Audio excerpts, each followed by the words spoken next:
एक दिन जब ऑफिस के सभी कर्मचारी ऑफिस पहुंचे तो उन्हें दरवाजे पर एक पर्ची चिपकी हुई मिली। उस पर लिखा था, कल उस इंसान की मौत हो गई जो कंपनी में आपकी प्रगति में बाधक था। उसे श्रद्धांजलि देने के लिए सेमिनार हॉल में एक सभा आयोजित की गई है।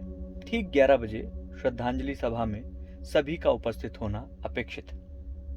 अपने सहकर्मी की मौत की खबर जैसे ही लोगों को मिली, लोग दुखी भी हुए और एक जिज्ञासा उत्पन्न हुई। ऐसा कौन था भाई जो कंपनी में मेरी प्रगति पर बाधक था? 11 बजा। 11 बजते बजते सेमिनार हॉल में कर्मचारियों का आना शुरू हुआ और भीड़ बढ़ती चली गई। सिक्योरिटी गार्ड लगाने पड़े वहां पे, जिससे उनको बचाया जा सके, संभाला जा सके। जैसे जैसे भीड़ बढ़ती जा रही थी, सेमिनार हॉल में हलचल बढ़ती जा रही थी। सब यही देखना चाहते थे, भैया कौन है जो कंपनी में मेरी प्रगति से जल रहा था? कौन तुला हुआ था जो मुझे रोकना चाहता था? बढ़िया है, मर गया। जैसे ही श्रद्धांजलि सभा प्रारंभ हुई, एक एक करके सभी जितने भी कर्मचारी थे उस कफन के पास जाने लगे और उसके पास जाकर उसका कफन हटाते, अंदर झांकते, और जैसे ही झांकते चेहरा फक पड़ गया, क्योंकि उस कफन के अंदर एक शीशा रखा हुआ था। जी हाँ, एक शीशा।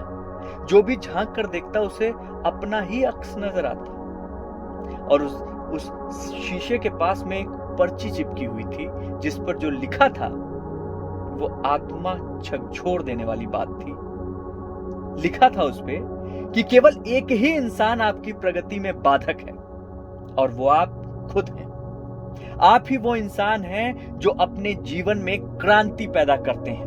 आप ही वो इंसान हैं जो अपनी खुशी, अपनी समझ और अपनी सफलता को प्रभावित करते हैं। आप ही वो इंसान हैं जो अपनी खुद की मदद करते हैं। आपका जीवन नहीं बदलता जब आपका बॉस बदलता है। आपका जीवन नहीं बदलता जब आपके दोस्त बदलते हैं। आपका जीवन नहीं बदलता जब आपके पार्टनर या साथी बदलते हैं।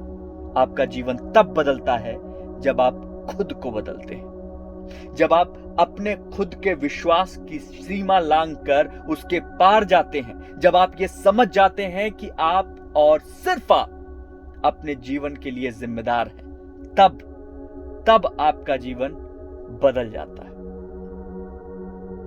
सबसे महत्वपूर्ण रिश्ता जो आपका किसी के भी साथ है, वो आपका खुद आपके साथ है। इस रिश्ते को निभाइए, ईमानदारी से निभाइए, जुट कर निभाइए।